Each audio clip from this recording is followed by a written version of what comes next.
Welcome back. આગળ સમાચારોમાં વાત કરીએ તો સુરત નાસિરનગર ડિમોલિશનનો મામલો સમગ્ર કેસમાં 40 પાનાનો રિપોર્ટ રજૂ કરાયો છે। ઝોનલ ચીફ આશિષ નાયકે રજૂ કર્યું છે આ સમગ્ર રિપોર્ટ। પ્રાથમિક રિપોર્ટ તપાસ સમિતિ સમક્ષ રજૂ કરાયો। રિપોર્ટમાં અધિકારીઓ કર્મચારીઓના નામનો ઉલ્લેખ કરવામાં આવ્યો છે।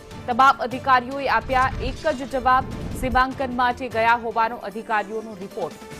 તો ડેમોલેશન પહેલા નોટિસ આપી કે નહીં તે મુદ્દે મૌન। રિપોર્ટના આધારે તપાસ સમિતિ કરે તપાસ કાર્યવાહી।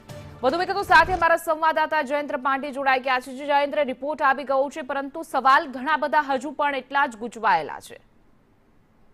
બિલકુલ સાચી વાત છે। જે રીતે ડિમોલેશન મામલે હવે રિપોર્ટ જે છે તે તપાસ કમિટી મીના ગજ્જરને સોંપી દેવામાં આવ્યો છે, ત્યારે તપાસ કમિટી અધ્યક્ષ મીના ગજ્જર તે રિપોર્ટ પાલિકા કમિશનર એમ.એસ. નાગરાજનને સોંપશે। મહત્વની બાબત એ છે કે આવા કેટલાક અધિકારી અને કર્મચારીઓના નામ પણ સામે આવી રહ્યા છે। તેમાં મહત્વના નામ જે છે તે સુજય પ્રજાપતિ અને અજ્ઞાંગ રામજીવાલાનું પણ છે તેવું હાલ કહી શકાય છે, કારણ કે તેમનો જે વિડીયો સામે આવ્યો હતો જેથી તેઓનું નામ પણ ઉલ્લેખ હોય તેવું લાગી રહ્યું છે। બીજી બાજુ હવે એ જોવાનું રહેશે કે તપાસ કમિટી જે છે જે રીતે પાલિકા કમિશનરની તપાસ રિપોર્ટ સોંપે તો પાલિકા કમિશનર ખુદ પોતે પ્રેસ કોન્ફરન્સ કરે છે કે નહીં તેની પર સૌની નજર રહેશે અને અધિકારી અને કર્મચારી વિરુદ્ધ જો કયા પ્રકારની કડક કાર્યવાહી કરવામાં આવશે તે પણ જોવાનું રહેશે। શા માટે તેઓ ત્યાં ગયા હતા, શું કયા કારણસર ગયા હતા, નોટિસ આપવામાં આવી હતી કે નહીં, તમામ વસ્તુનું ધ્યાન રાખીને આ રિપોર્ટ સબમિટ કરવામાં આવ્યો છે।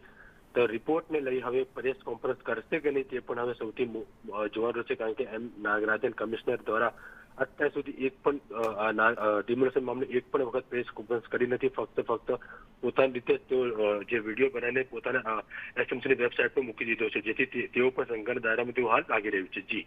જી જયેન્દ્ર, સમગ્ર માહિતી બદલ આપનો આભાર।